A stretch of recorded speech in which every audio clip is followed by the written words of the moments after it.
going on, everybody? I don't even know what to title this one. It's so absurd.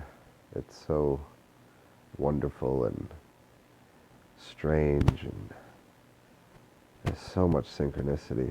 It's almost unbearable. It's it's amazing. It's so weird. And I don't know where to start this story. Maybe we'll just start it with this dream I had. Well, let's not call it a dream. Let's rephrase that.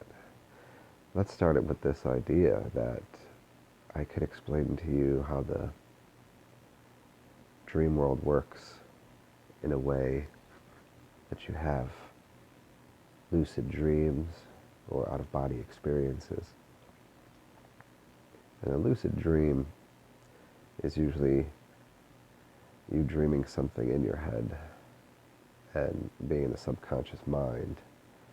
So if a regular dream is basically you don't really know what's going on, and there's symbols everywhere, everything is symbolic.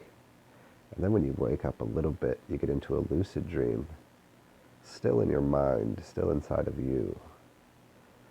And that lucid dream, you can walk around in and do things.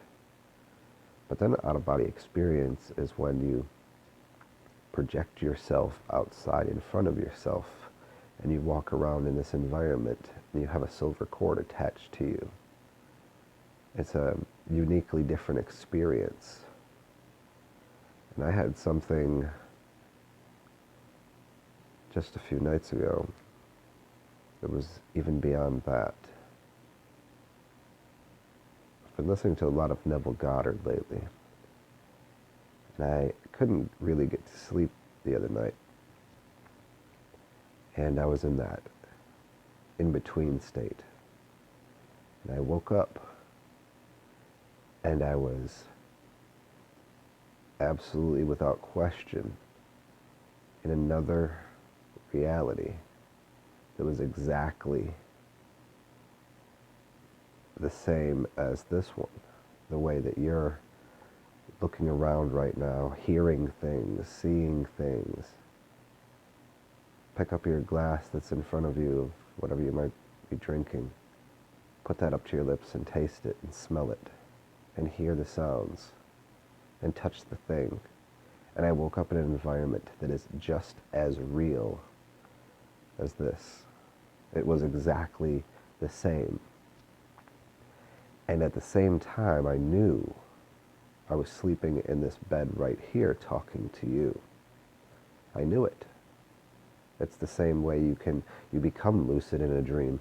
It's the same way that you can get out of body. The first identification for you to get out of body is to know that you're in this body, and then you actually look at it from above, and you see a silver cord, and you start walking around, and you're in this environment, and you can do it in real time or in future time. And having a lucid dream, you're just aware that you're sleeping and you're walking around and doing things. And it could be any kind of landscape. But I woke up into an inception of this exact reality. It wasn't the same place. It was quite familiar.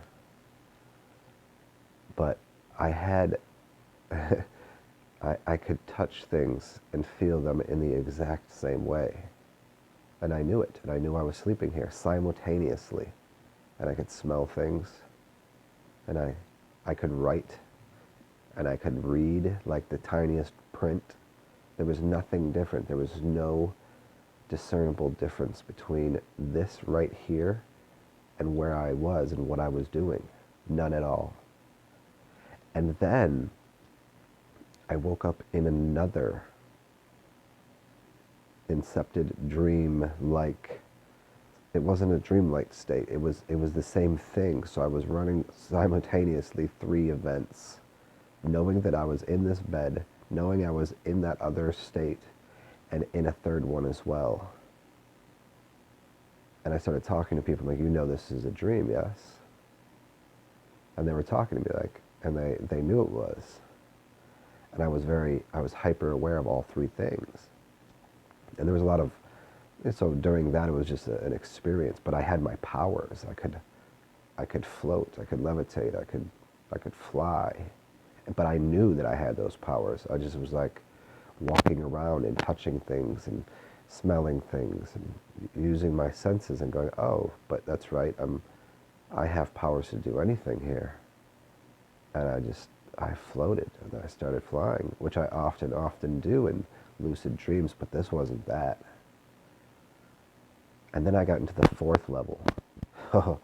And that's when things started to kind of break apart, where you lose identification with sleeping in this body. And then the second and third dream, or I, I hesitate on calling it a dream because it wasn't. It wasn't at all. I mean, it was, but... So here I am in this dream at the fourth level, and I do something, but I'm conscious of it. Here's the thing: I'm aware. It's just as real and tangible as the other three experiences.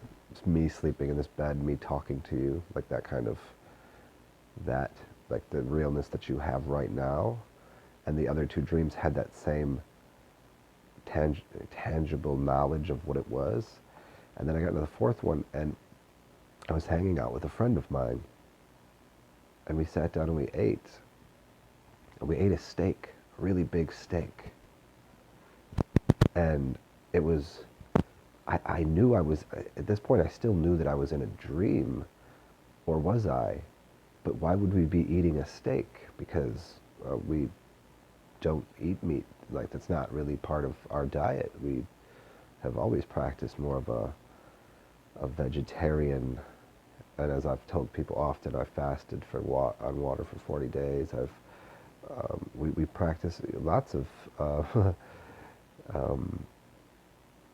healthy choices. So no karma to be rewarded from eating meat and taking of the animal. And so we're sitting there, and I'm looking at this person, and yet we have this steak and we cut into it, and I was like, well, just eat it. And so we ate the steak. Now that's the beginning. That's not even the story I wanted to tell you, although it is quite absurd. And maybe I should make this 2 parts so I can get to the 5 stages.